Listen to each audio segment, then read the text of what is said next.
posibilidad ng tagumpay o kabiguan, ng ligaya o lungkot. Kaya marapat lamang na tanggapin si Jesus bilang tagapagligtas at Panginoon. At matapos yun ay panariwain ang katapatan at paglapit sa Kanya bawat araw o day by day. Ang day by day ay naglalayong umalalay sa pang-araw-araw na pamumuhay. Narito po si Kuya Ed Lapis sa mensaheng pinamagatang Who is Really Blessed?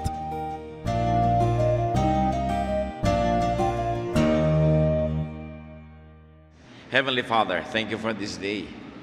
Thank you, O God, Father of our Lord Jesus. Thank you for another day of life, for health, for strength, for food, for all the provisions, and for all the people who love us, who care for us, who serve us directly or indirectly. We celebrate your goodness and generosity, O God. May you enable us to enter into your most holy place. Enable us, O God, to hear you, to touch you. So cleanse us, forgive us from all our sins. Patawarin niyo po kami, Panginoon, sa lahat na aming mga pagkukulang. Punuan niyo ng inyong kabanalan, kabaitan, pagpapatawad ang lahat ng kulang sa amin. At dahil dyan, maging katanggap-tanggap kami sa inyo. Narito kami upang kayo'y dalhan ng aming mga papuri, mga handog, at hingan kayo, Panginoon, ng pagpapala. Kaliwanagan, karunungan, kalayaan, kaginhawahan sa buhay. Pagalingin mo nawa ang mga sakit naming physical, emosyonal, spiritual. Palakasin mo nawa ang aming katawan, maging ang aming espiritu, patalinuhin mo ang aming isip, nang lalo namin kayong maunawa. Bigyan mo kami ng kakayahan, Panginoon, na mabuksan ang mga hiwaga ng iyong salita at ito maging kapakipakinabang sa pang-araw-araw namin pagkakilala sa iyo at sa pang-araw-araw namin pakikipagkapwa sa bawat tao. Nawa, manahan kayo sa aming puso. Bigyan niyo po kami, Panginoon, ng lakas ng isip at katawan, kapayapaan, katahimikan ng loob para buong-buong maibigay namin sa iyo ang aming atensyon. Protect us from all evil men and evil spirits, from all malicious plans of the evil one against your people. Protect our loved ones who are not with us right now, even our homes, our businesses, those that we leave behind, to be here in the fellowship with you and with the brethren. Lord, descend from heaven into our hearts. Sit on your throne of power and glory. Release us, empower us, and give us your blessing. In the name of your Son, our Lord, our Savior, Jesus Christ, we pray. Who is really blessed? Marami tayong mga tinatawag kung minsan na blessed. And let's study who we usually call blessed. Sinasabi natin, alam mo, blessed na blessed yung kapatid na yan. Bakit? We call them who achieve their goals as blessed. Those who become successful. Whatever measure of success we use. We call blessed those who receive material things.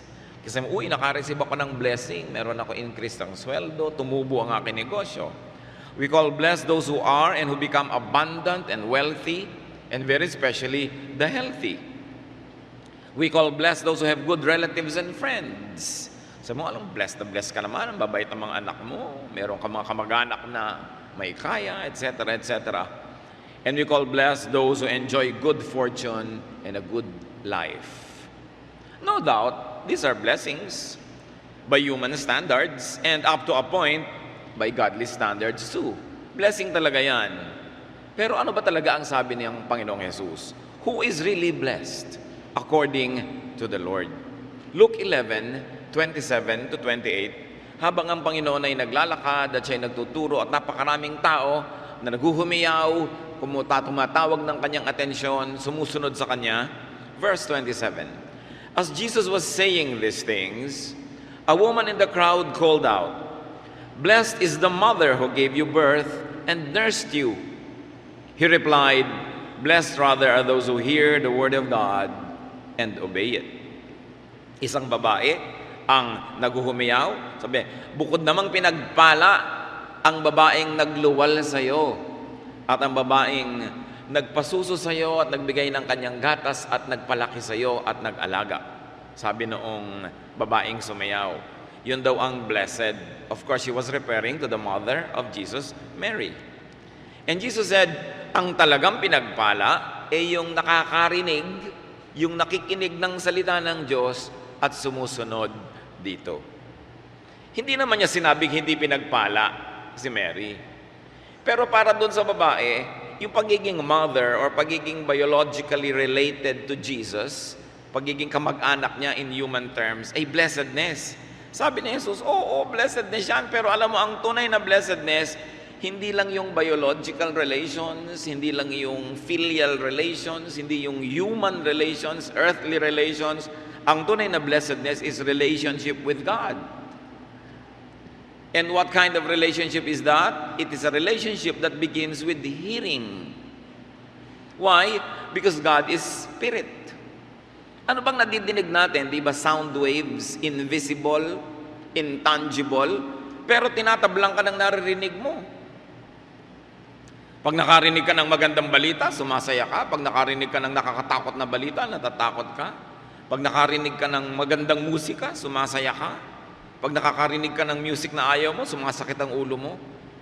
Nababago ang tao, naapektuhan ng tao ng kanyang nadirinig.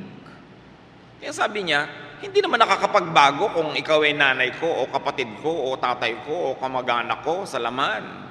Ang tunay na nakapagbabago, yung nakakarinig ng salita ng Diyos. So the woman called Mary blessed because she gave birth to and nursed Jesus. But Jesus declared that the really blessed people are those who hear, those who obey, and those who hear and obey God's word. Bakit ko pinagtatlo? Meron naman talaga nakikinig lang eh, pero hindi pa nag-o-obey. Pero yung palang blessing na. Yung nandiyan ka't nakikinig, nabe-bless ka na nun. Eh yung sumunod pa, lalo namang na-blessed. Ngayon yung patuloy na nakikinig pa at lalong sumusunod, yun ang talagang blessed. Huwag niyong sabihin, mabuti pa yung kumari ko, yung anak niya gumraduate na sa nursing, blessed siya. Ako, 3 take na yung anak ko, hindi pa gumagraduate. Pero kapatid, kung nakikinig kayo sa salita ng Diyos, blessed kayo. Lalong-lalo kung nakikinig kayo, sumusunod sa salita ng Diyos. Huwag natin laging tinatawag lang yung blessed sa worldly standard. Kung ganon, napakadaling ma-bless. Napakasarap mabuhay kasi ang blessing laging available. Handa ka lang makinig kahit kabingi. Kasi yun namang hearing, hindi literal. Yung nauunawa ng isip mo, nagagagap ng isip mo, yung mga bagay na espiritual. Nakikita ng mata mo, bagamat hindi mo nadinig ng tenga, ibig sabihin din nun, nadinig mo. O kaya, lalo naman kung bulag ka, hindi mo nakita ng mata, pero nadinig ng tenga mo, narinig mo yun, nakita mo pa rin yun. It's a figure of speech, meaning that your brain, your mind, your heart is open to God's ideas, to know God and to know God's will. Those who hear God's word are blessed. Blessedness is spiritual connection and relation to God. Kaya hindi pwedeng hindi ka umattend ng worship na hindi ka ma-bless basta dineclare yung God's word. Blessed ka na agad. Just hearing God's word by itself is already a blessing. Why? Because hearing brings in ideas, and ideas change the mind and the heart. Ideas align us with the Spirit of God. It's a blessing to hear God's word because faith saves and faith comes from hearing. It is faith that saves, not knowledge, not biological relations. It is faith that saves, and faith comes from hearing, from reading, from understanding God's words. Romans 10:17, faith comes from hearing the message. Tayong lahat narito because one day we heard the message of salvation. We heard the message of liberation and freedom. We heard the message that made us know that we are sinful and sinners and that we have to change. Or we have the message that gave us comfort in our affliction. And so we are attracted to God's word. And so we have faith. And that is a blessing.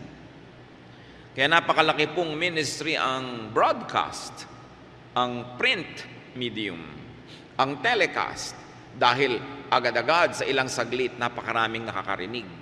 Kasing halaga din naman noon yung person-to-person Bible study, yung nagtuturuan, nagsishare ka, nagpapatotoo, directly or indirectly, nagko-quote ka man directly ng verses o hindi.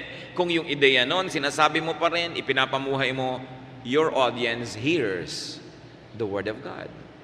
So lahat tayo preachers. The act of hearing God's Word opens up a person to blessedness. So gusto nyo maging blessing sa mga tao? Speak about God's words. But you don't always have to say Romans 10:13. Pag yung diwa nun, yung laman nun, yung gata nung salita na yun, sinyer nyo na, kahit hindi nyo kinukot yung exact words, yun pa rin yun. Not the letter, but the spirit of God's words. Acts 14:9-10, may isang taong gumaling sa kanyang sakit. He listened to Paul as he was speaking. Paul looked directly at him, saw that he had faith to be healed, and called out, "Stand up on your feet." At that, the man jumped up and began to walk. You see, faith to be healed. Merong faith na masyadong konti, hindi pa siya gagaling, konti lang yung faith, pero merong enough faith to get you healed. At naramdaman nyo ni Pablo, napakatindi ng pananalig nito dahil sa kanyang narinig. Sabi, bumangon ka, tumayo-tayo ka dyan. So yung tao, hindi nakapaglakad. May karamdaman ng kanyang mga paa.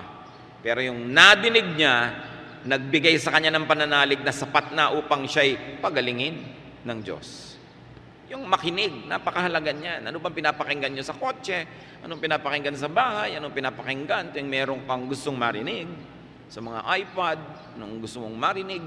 Kailangan yung nakakapagbigay ng pananalig, nakakapagtuwid ng liko, nakakapagpaliwanag sa madilim, nakakapagpalakas sa mahina, nakakapagpalaya sa mga bilanggo, at nakakakontrol sa mga sobrang nagwawala. Yan ang dapat na napagdidinig natin, sapagkat yan ay blessing. Now, who is blessed? Not only those who hear, but those who obey God's word. Okay, blessing madinig. Dagdagan mo, sundin mo ang yung narinig. Sasabihin nyo, bakit blessing kung marinig at hindi sinunod? Baka naman hindi palang sinunod ngayon.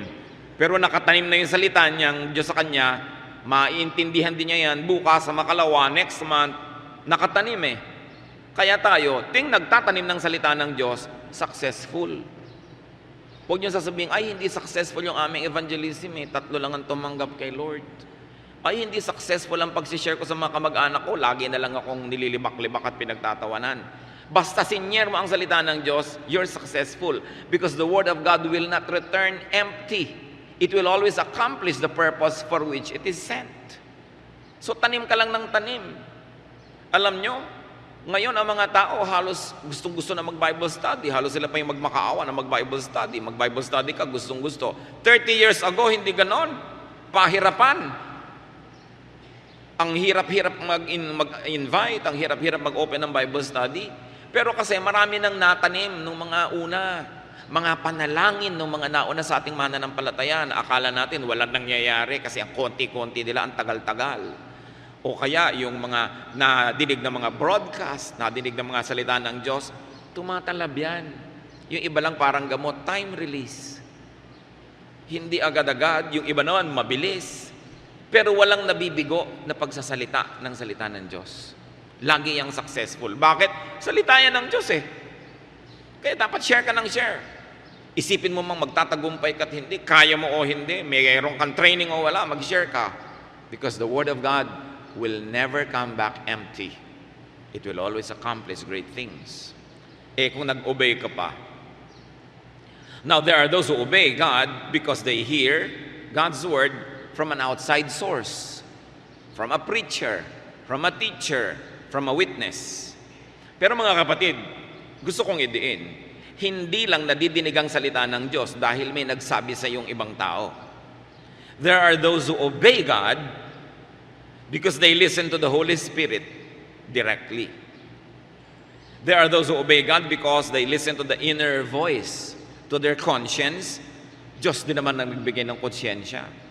There are those who obey God because they listen to their natural and indigenous spirituality, which is innate to every human being. Why? Because God created us in His image.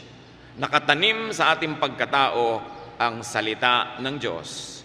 Genesis 2:7, the Lord God formed the man from the dust of the ground and breathed into his nostrils the breath of life, and the man became a living being. Ang pinagkaiba natin sa hayop, sa lupa, hiningahan tayo ng Espiritu ng Diyos. Bawat nilalang, bawat tao, merong Espiritu ang Diyos sa kanya. Kahit narating siya ng missionary o hindi. Kahit narinig niya literally yung Revised Standard Version o yung King James Version, meron pa rin siyang pag-unawa at pagkakilala sa Diyos. Likas yun sa Espiritu ng tao. The Spirit, the voice, and the Word of God is in man, inside him. Because the Spirit of God resides in every person. Meron lang ang Espiritu ng Diyos na sobrang napapalawak pa dahil nakarinig pa ng talagang literal na Biblia, naturuan, lumaki sa church, mas lumago yung Espiritu. Pero lahat ng tao may nakatanim na Espiritu ng Diyos. Dapat lang gisingin, pukawin, palaguin, payamanin. Pero nandun yun. Kaya yun din katuruan ng Diyos, bagamat ang sarap kung sa Biblia mo nabasa lahat, ang linaw pero nakatanim din yan sa puso ng mga tao kahit hindi nila nababasa pa yung Biblia. Kasi nandun ang Espiritu ng Diyos. Kaya ang sabi ni Pablo sa mga hindi Israelites, kasi alam nyo, yung mga Israelites, nasa kanila yung Word of God, nasa kanila yung Bible, iniisip nila, sila lang ang marunong, sila lang ang nakakakilala sa Diyos, sila lang bukod tangi na may pagkilala sa may kapal. Sabi ni Pablo, hindi, mga Gentiles man, merong nakatanim. Romans 2:14-15. Indeed, sabi ni Paul, when Gentiles who do not have the law, meaning the Bible, do by nature things required by the law, they are law for themselves, even though they do not have the law, since they show that the requirements of the law are written on their hearts. Their consciences are also bearing witness, and their thoughts accusing, now even defending them.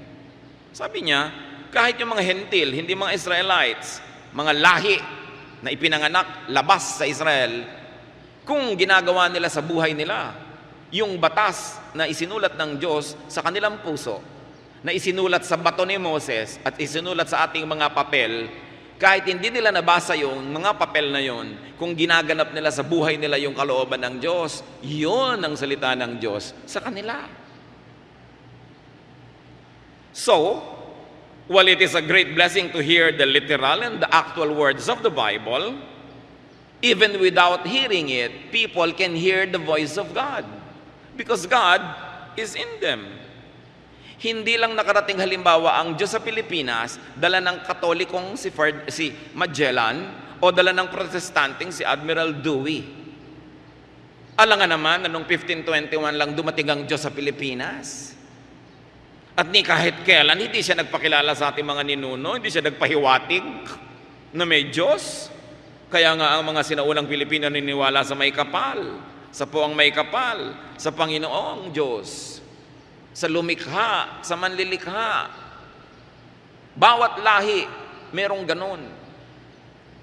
Kung katulad sa Israel, merong masama at mabuti silang mga kinikilalang mga espiritu, ganon din sa ating mga ninuno. Meron silang kinikilalang mabubuti at masasamang espiritu. Kaya isang malaking pagkukulang sa kabaitan ng Diyos na isipin na dumating lang dito ang Diyos nakasakay sa galeon kasama ni Magellan. At mula nun, bago yun hindi niya tayo malang naisipang puntahan dito. Ang Espiritu ng Diyos nakatanim sa puso ng bawat tao. Pero, mahalaga ang missions. Mahalaga na dalhin mo yung literal na salita para talaga ang linaw-linaw. Pero halimbawa, tayo mga Pilipino, nagbabasa ka man ng Biblia o hindi, magalang tayo sa ating mga magulang, mapagmahal tayo sa ating mga elders na isa sa mga 10 utos. Diba? Sa atin man, mga Pilipino, masama magsinungaling, masamang pumatay, talagang masama na mangalunya. Nakasulat yan sa puso ng tao. Kung minsan nga, yung pang may hawak ng Biblia araw-araw, yung pa ang mas lumalabag doon sa nakasulat doon kaysa yung hindi nagbabasa, nasanggano at nakakalat sa kalye. Kaya nakita nyo ang Panginoon, ang puso niya napakalapit doon sa mga tinatawag ng mga religious leaders na sinners. Kasi yung mga religious leaders, yung mga Pharisees, mga Sadducees, sa ulo ang Biblia. Pero ang pamumuhay nila, puro pagbabalat kayo, puro pahirap sa kapwa, puro paghuhusga, walang kabaitan. Kaya sabi ng Panginoon, eto yung mga taong ito, kita nyo itong mga prostitute, nagbabasag ng pabango para ibigay sa akin. Kita nyo itong mga sinners, inihahayag ang kanilang mga kasalanan at nagtutulungan. Kaya ang salita ng Diyos, hindi lang franchise ng may hawak-hawak ng relihiyon. Hindi lang franchise ng Katoliko o ng Protestante o ng born again. Ang Diyos, nararamdaman ng bawat isa. Pero siyempre, lalong tumatalab kung nagiging sobrang linaw dahil doon sa nakasulat sa Biblia. Dahil detailed yan very detailed. So who is really blessed? Those who hear and obey God's word are truly really blessed.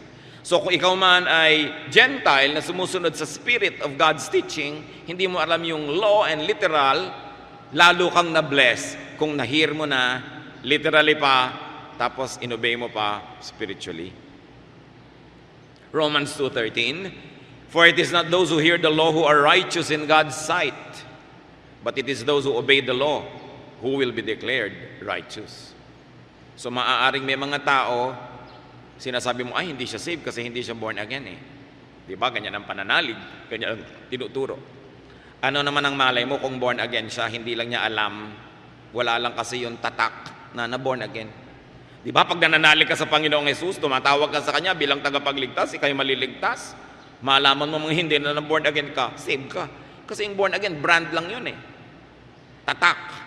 Pero pwede mo alisin yung tatak, nandun pa rin yung produkto. Kahit palitan mo yung pangalan nun, palitan mo yung karatula. Ngayon, yung mga tao na Bible lang Bible, tapos born again ng born again, pero hindi naman totoo sa puso nila, yun ang delikado.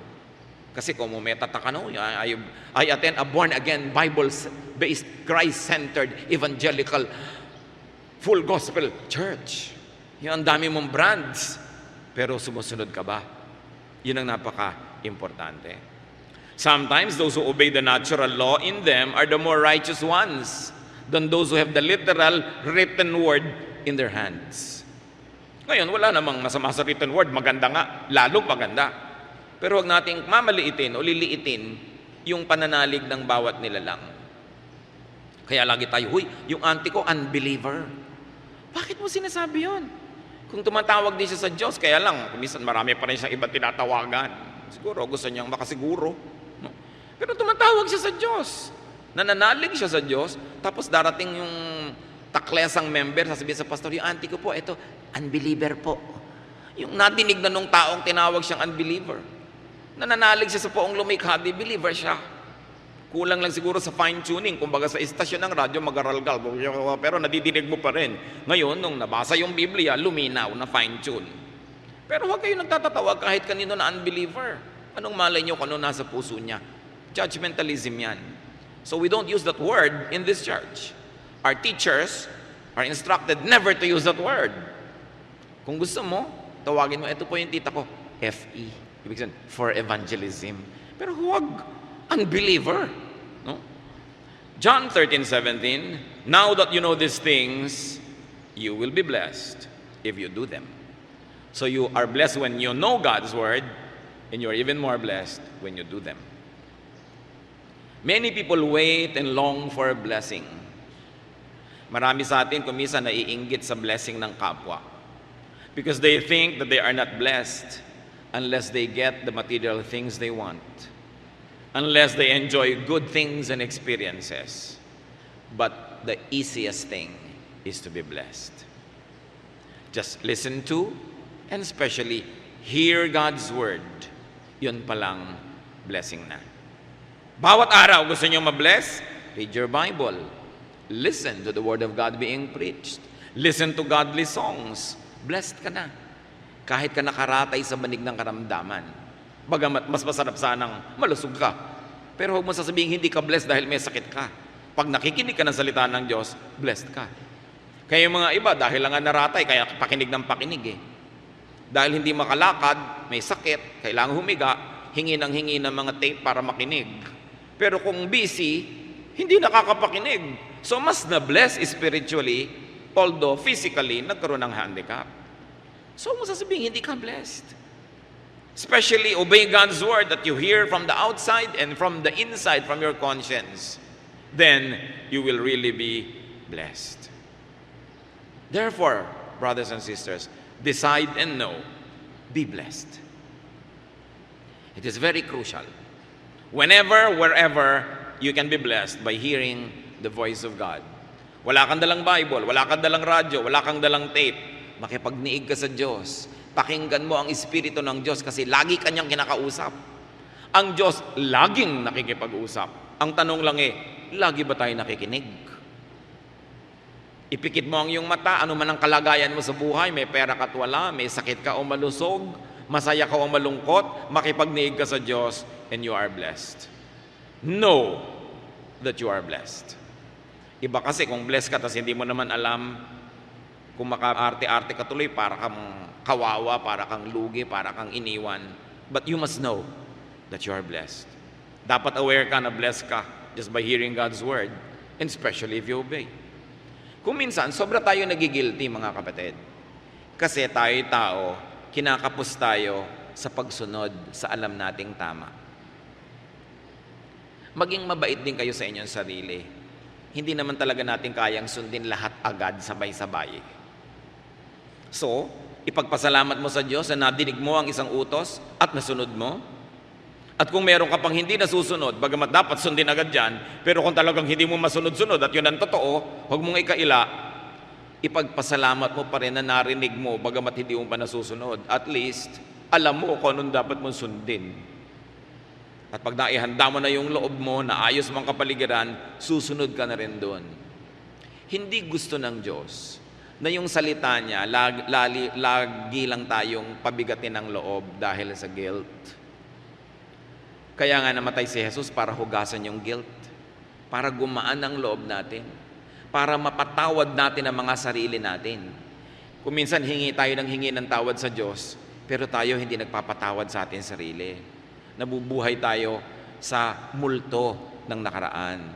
Nabubuhay tayong laging inaalala ating mga pagkakamali, pagkukulang, at tuloy nawawala ang luwag ng loob, ang ginhawa, nawawala ang saya. Ipagdiwang na nadinig ang salita ng Diyos na sinunod na. Yung hindi pa sinusunod, ipagluksa na hindi mo pa sinusunod, pero ipagdiwang din na at least narinig mo na, kaysa hindi mo narinig. At pagsikapan sa tulong ng Diyos, tayo na yung masunod na lagi. God remembers that we are dust. Nakasulat yan. He remembers that we are dust. Mataas man ang kanyang hinahanap sa atin, pag tayo kinakapos, naaalala ng Diyos, lupa nga palang kalahati nito, kalahati yung espiritu ko, kaya nauunawa tayo. Mga kapatid, hindi konsintihin ang sarili, pero unawain din na hindi naman tayo perfect. Na hindi ko muna dinig mo na, kayang-kaya mo nang sundin. Kaya yung mga iba, sasabihin sa'yo, Bible ka ng Bible, tapos may hindi ka pa sinusunod. Siyempre, God is not yet finished working in us.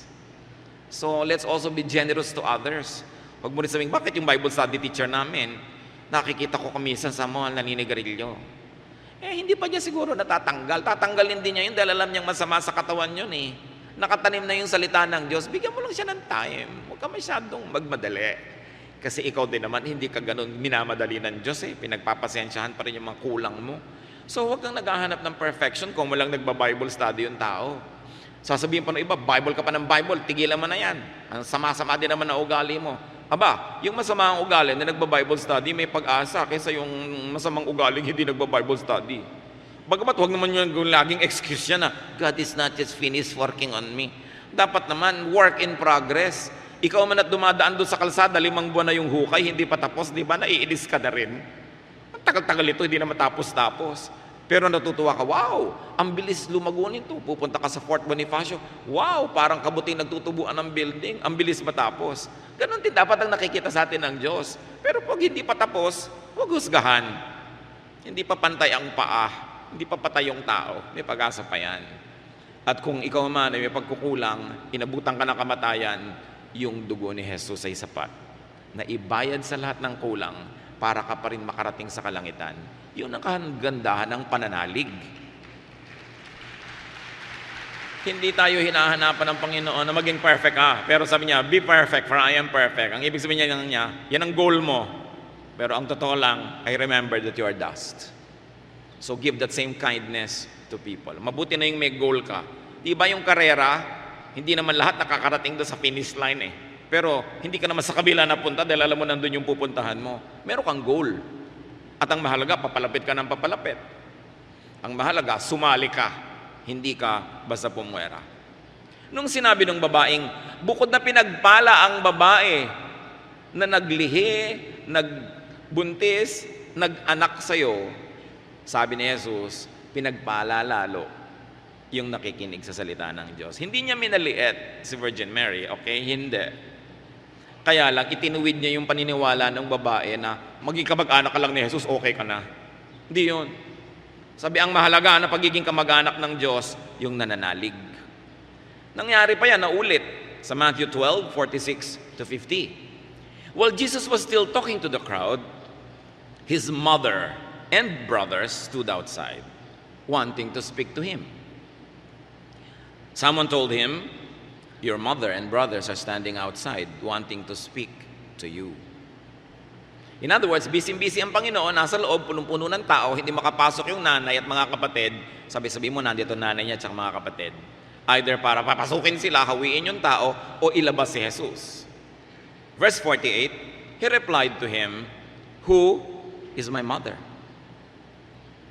And who are my brothers? Pointing to his disciples, he said, here are my mother and my brothers. For whoever does the will of my Father in heaven, kita nyo, in-emphasize niya, sa niya, who is my mother here? Whoever does the will of my Father in heaven is my brother and sister and mother. Mga kapatid, kung nananalig kayo sa salita ng Diyos, sumusunod kayo sa ating Ama sa Langit, kayo ay nanay, tatay, kapatid ni Jesus. Yun ang napakasarap doon. Hindi niya minaliit yung role ni Virgin Mary. Pero ang sinabi niya, kayo man pwede kong maging kamag-anak. Ganong kalapit at higit pa. Basta pakinggan niyo ang salita ng Diyos sa langit at sumunod kayo, kayo man higit pa sa maging mother o brother o sister. Kasi kayo tunay na mga kamag-anak ko, kayo na mga anak ng Diyos. Napakahalagang isipin yon. Akala naman ng iba minaliit si Virgin Mary. No, we must always call her blessed. She is blessed. We must always respect her. But remember that worship belongs only to God. That's why Jesus corrected the statement of the woman. Sabi niya, yes, mahalaga ang nanay ko dito sa lupa. Mahalaga ang aking mga kamag-anak. Pero huwag yan ang pag-isipan nyo. Ang isipin nyo, maging kamag-anak ko rin kayo. Maging anak kayo ng Diyos, makinig kayo sa salita ng Diyos, at kayo man, blessed. Hindi lang itong mga kamag-anak ko dito sa laman.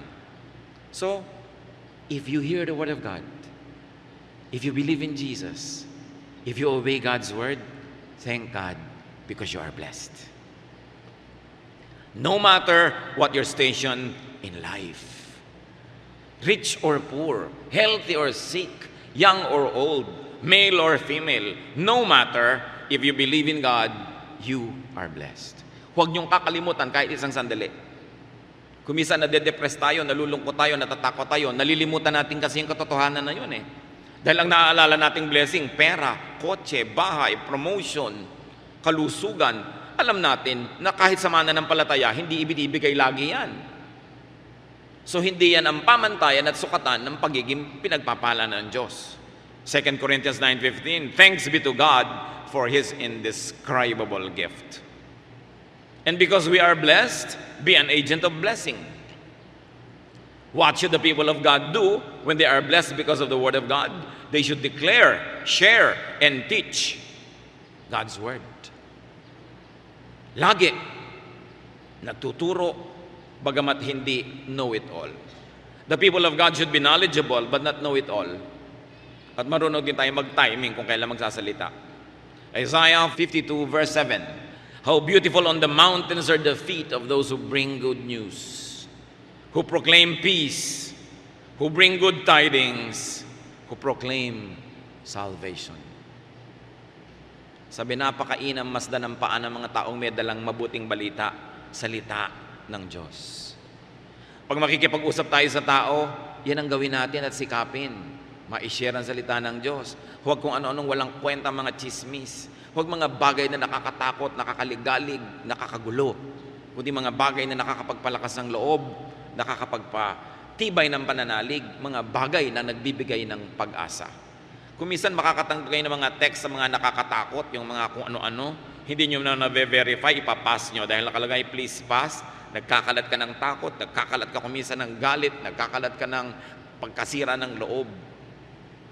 Lalo ngayon sa technology, napakadali magkalat ng balita. Gamitin natin sa pagkakalat ng maganda at mabuting balita. Ngayon, kung kayo naman, naghihingi ng prayer sa mga tao, please pray for this, please pray for me, please pray for me. Matuto naman kayo magtanong doon sa lagi nyo hinihinga ng prayer, ikaw ba may prayer request? Hindi yung ikaw na lang ang papray ng papray. One-way relationship, may ganun eh. Tuwing dadating yung text, may prayer request. Pero hindi ka malang matanong, what about you? What can I pray for you? Ang akala na lang nila, utusan nila lahat ng kapatiran para ipagdasal sila. Pero hindi naman sila nagpe-pray din mismo para sa iba. One way yun. Hindi yun ang ganung pag-ibig ang hinahanap ng Diyos. Sabi niya, love one another. Mag-ibigan kayo. Hindi lang ikaw ang iniibig. Ikaw din ay iibig. And always preach God's word. 2 Timothy 4:2, preach the word. Be prepared in season and out of season. Correct, rebuke, and encourage with great patience and careful instruction. Bagamat lahat tayo pwede magturo ng mga patotoo, kwento, pero iba naman siyempre yung talaga nagtuturo kayo ng Bible study. Yung talagang nag-aaral kayo, nakapaligid kayo, may topic, may lesson. Iba yun kasi nakafocus, handa ka, at napakainam. Kung kayo, mga kapatid, merong gift of teaching, aba, dapat kayong pakinabangan ng Diyos. Dapat kayong magturo, mag-Bible study. Ang dami-dami nating ino-open ng mga training dito. Kahit pa kayo, napakagaling na PhD pa, umatin kayo nun kasi hindi naman kayo makakapagturo kung hindi kayo dadaan doon dahil malay naman natin baka kung ano ipagtuturo nyo. Kaya kailangan, dadaan ka doon. Sometimes you humble yourself because you think you're better than the teacher nung trainee, yung trainer. But teach. Mananagot tayo sa mga talent ng Diyos na binigay sa atin na hindi niya pinapakinabangan. Lalo kayo merong training talaga sa education, mga kayo yung mga trainers, mga sanay kayo, lalong dapat kayo ang maging mga Bible study teachers para yung training nyo, pakinabangan ng Panginoon, para maraming mabless pa. Alam niyo naman kasi, hindi lang naman magturo ang mahalaga, kailangan marunong ka rin paano magturo. Kumisa naman, the people reject not the word of God, but the teacher. So, kailangan meron ka ring training at mahusay ka. Ngayon, kahit hindi kayo teacher, wala kayong BSEE o BSE, hindi kayo trainer, pero ting nagkukwento kayo, kahit saan na lang bumabangka kayo, yung mga kamag-anak nyo, kaibigan nyo, nakikinig, ibig sabihin, teacher kayo. Because you can command attention, then submit yourself to the church and be in the Lord's army of teachers. Ang daming dapat turuan, ang daming taong pinanghihinaan ng loob, walang pag-asa, hindi nakakatiyak, ligtas ba ang kaluluwa nila o hindi. Kaya dapat yung galing natin, pakinabangan niya ng Diyos. Acts 8:4. Those who had been scattered, preached the word wherever they went. Alam niyo yung mga mananampalataya, sila ay pinersecute eh. Pinalayas sa kanilang mga sarili, mga bahay, mga villages, nakalat sila kung saan-saan. Kaya ang Kristyanidad kumalat. Kasi saan man nakarating, ang anak ng Diyos nagtuturo. Ganyan dumadami ang day by day churches, mga kapatid. Ang ating mga kapatiran, mapunta man sa ibang bansa, nagtuturo agad, nagba-Bible study, lumalago, nagiging church. Hindi ka kailangang ipadala na missionary doon, gastahan, etc., etc. Tayo mismo, kahit saan tayo magpunta, sa trabaho, sa workplace, magturo ka, mag-Bible study ka, missionary ka. Sa bahay mo, mayroong nagwo-worship, 8-10 people, that is a house church. And those were the churches of the first generation Christians. House churches. Yung ating sambahay, pagsamba sa bahay. Kaya sumali kayo sa mga nag-e-exist natin na sambahay groups. O kaya yung bahay nyo, buksan nyo. May maluwag kayong garahe, sala, whatever. Magtipon-tipon, magturo. Habang ang panahon ay pasama ng pasama, dapat namang lalo magliwanag ang Espiritu ng Diyos sa atin. So we obey God, but better yet, live, exhibit, and demonstrate God's Word through obedience and love. The best preaching is love. When we love, we preach, because God is love. John 14:21, whoever has my commands and obeys them, he is the one who loves me. He who loves me will be loved by my Father, and I too will love him, and listen, show myself to him. Mahiwaga ang salita. Sabi ni Jesus, sino man ang sumusunod sa ipinag-uutos ko, yun ang talaga nagmamahal sa akin. At pag nagmamahal sa akin, minamahal siya ng Ama sa langit. At pag sumusunod at nagmamahal sa akin, lalo akong magpapakilala sa Kanya. Kung minsan sasabihin natin, kilala mo na ba si Lord? Ay, nakakilala ako noong 1984, ganyan, nakakilala. Pero yung pagkakilala nyo ba sa Panginoon noon at ngayon na hindi na umasenso, hindi na lumalim, hindi na lumawak at tumaas? Kasi ang pangako ng Panginoon sa tunay na nakikinig sa Kanyang salita at sumusunod, lalo pa siyang magpapakilala ng magpapakilala ng magpapakilala. Hindi mo kayang ubusin ang pwede mong makilala tungkol kay Jesus. Kaya kung yung alam mo lang noon, 10 years ago, hindi man lang nadadagdagan, aba, hindi nagpapakilala sa'yo. Parang yung, minsan ang tagal-tagal mo nang kakilala, pero hindi mo pa alam kung saan siya nakatira. Ang tagal-tagal mo ng office mate, hindi mo alam ang birthday, hindi mo alam, hiwalay ba sa asawa ito, o ito ba'y may asawa. Ang tagal-tagal mo nang kilala, kasi hindi naman talaga nagpapakilala ng lubos. So, ganun din si Jesus. Hindi lahat ng pagkakakilala sa Kanya ay pantay-pantay. Higit pa siyang nagpapakilala kung handa kang makilala siya. At ang paghahanda na yon ay pakikinig, hindi lang doon sa nakasulat na salita niya, pakikinig sa Espiritu na nagsasabi sa iyo kung paano mo uunawain yung nakasulat na salita. Sabi sa Romans, we don't know how to pray as we ought, but the Spirit intercedes for us with sighs too deep for human words. And we don't know what to ask God and how to listen to God, but the Spirit enables us. And of course, that enablement becomes an empowerment to those who obey. Jesus' revelation of Himself develops and escalates as we obey. Gusto niyong mas makilala pa si Jesus? Dagdagan ang pagsunod. Kasi nasa pagsunod sa Kanya ang makapagbibigay ng daan para lalo siya magpakilala sa atin. Obedience leads to more knowledge of Jesus. More knowledge of Jesus leads to more obedience. And more obedience leads to more knowledge. It's cyclical. Pataas ng pataas, ikot ng ikot, at hindi mo kayang ubusin. Pero ano pa man ang mangyari, mga kapatid, there is one thing we must remember. You hear God's word, you obey God's word, no matter what your situation in life, you are blessed. Ngayon, pasalamat. Kung may dagdag pa, may material blessing, may health, may wealth, salamat. Pero icing lang yon, hindi yun ang cake. Ang tunay, nakikinig tayo. Ama namin sa langit, salamat na lang po ang blessing, madaling abutin. Basta handa kaming makinig. At nadadagdagan kung kami naman ay sumusunod. Turuan mo kami, Panginoon, na lalong magbigay ng panahon sa pakikinig sa inyo. Lalong-lalo sa mga panahon na inaagaw ang pansin namin ng mga bagay na makalupa. Maalala namin na sandali lang kami dito. Na ang panghabang panahon ay sa piling nyo. Kaya mas paghandaan namin at bigyan ng halaga kung ano ang mahalaga sa inyo. Turuan mo kay Panginoon na sa kabila ng mga kabiguan, sa kabila ng mga sakit, sa kabila ng mga hirap, huwag kaming matukso, padaya, palinlang sa kaaway para malimutan na blessed kami. At dahil dyan, give us, Lord, the garments of praise. matuto kaming anuman ang kalagayan, magpasalamat, pumuri sa inyo, dahil blessed kami. Turuan mo kaming tingnan ng mundo sa iyong pananaw. Your thoughts are not our thoughts, but we ask you, Lord, let your thoughts be ours. As we obey you, teach us to see what must be seen, to hear what must be heard, and to be thankful for our blessedness. Magbulay-bulay tayo sumandali, pasalamatan natin ang Diyos sapagkat lahat tayo pinagpapala niya.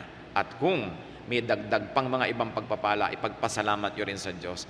Ngayon, ipagpatuloy natin ang pagsamba sa pamamagitan ng personal na pagpapasalamat. Sabihin nyo sa Panginoon ang mga ipinagpapasalamat nyo, higit sa lahat na nadidinig natin ang kanyang salita, tayo'y nananalig, tayo'y naligtas dahil kay Jesus. At kung may dagdag pa diyang mga material at physical blessings, ilapit sa Kanya. One act of worship is to thank God. So worship now in silence.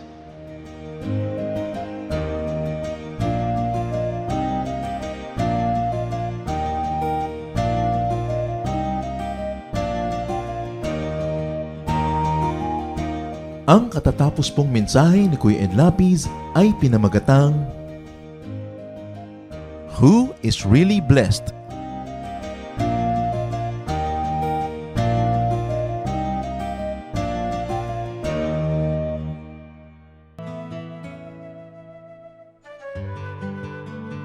Saan nagmula ang ugaling nagbabalot ng pagkain pag merong handaan? Sobra tayong mapagmahal, lalong-lalo sa kamag-anak, lalo sa kapatid, sa nanay. Kaya pag may handaan tayong pinuntahan at nasarapan tayo, gustong-gusto nating matikman din ng mga kamag-anak natin yung nakain natin. Kaya kung minsan magpaparinig, maghihintay-hintay o diretsahang hihingi para makapagbalot. Hindi kasi natin kayang magsaya na hindi natin isinasali ang mga mahal natin sa buhay. Marami ang pinag-uugatan ng ugaling ito at malalim at matagal na. Halimbawa, ang mga ipugaw, kung may mga kanyaw sila, kaugalian na lahat ng umaten may daladalang ulam pag-uwi. At lahat ng ating mga sinaunang mga tribu, mga lipunang Pilipino, merong ganyang kaugalian. Kaya lang, kung minsan naman dapat isipin natin, baka konti lang yung handa, marami pang ibang kakain, tapos gusto mo na makapag-uwi, kaya bibigyan din natin na hangganan yung ating paigiging maibigin sa ating mga kamag-anak sa pamamagitan ng pag-iisip din kung kaya ba noong may bahay na pauwian lahat ng bisita.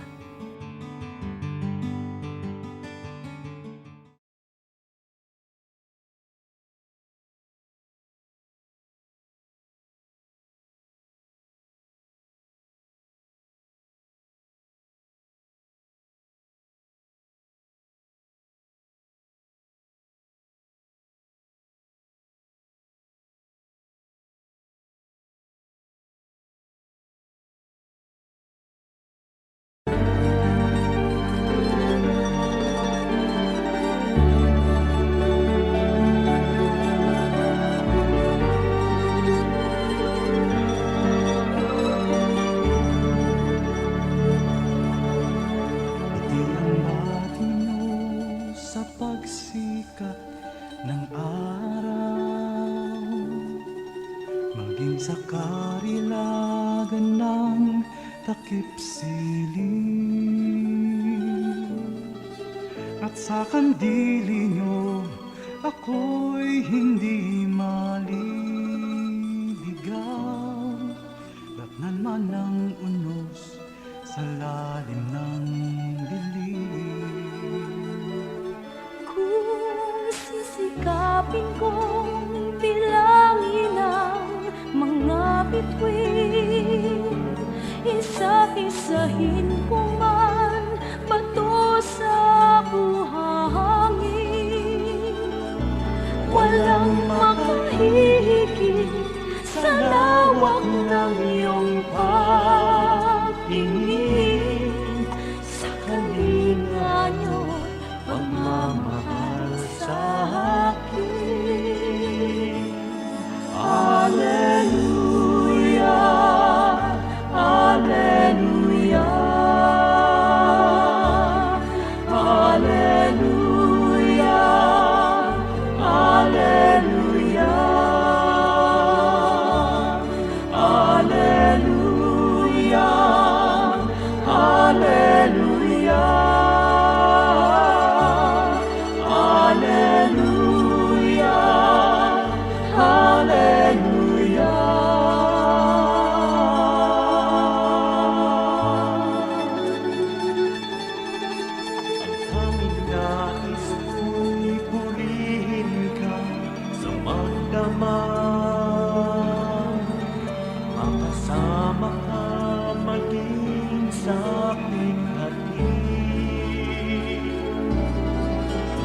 Kayo'y nagagalak sa kaligtasan niyo't habang pagkapaglapit ko, ngiti ang iyong bati.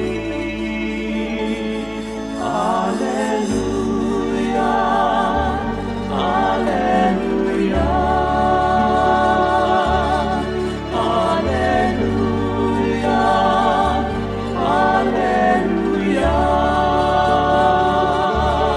Hallelujah, Hallelujah,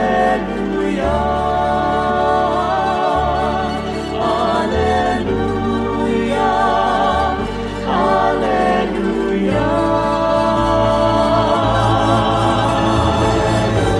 ngiti ang iyong bahati sa bawat sandali. Kayo'y hindi nagsasawa. Ako'y dinilisan, di niyo hinayaan. Kayo ang laging kasama. Ngiti ang iyong bati sa bawat sandali. Kayo'y hindi nagsasawa. Ako'y dinilisan, di niyo hinayaan. Kayo ang laging kasama. Hallelujah, Hallelujah, Hallelujah,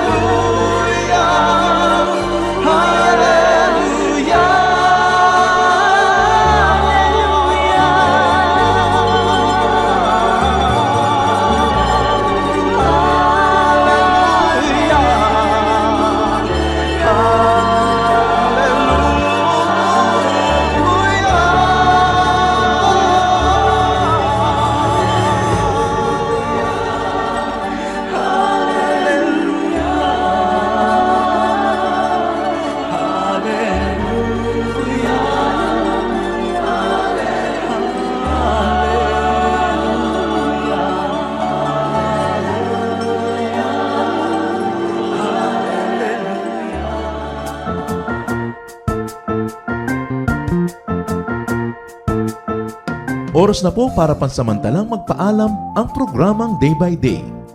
Tayo po'y magsama-sama tuwing ika-6 hanggang ika-7 ng umaga, araw-araw. Magandang umaga po at mabuhay ang Panginoong Hesus!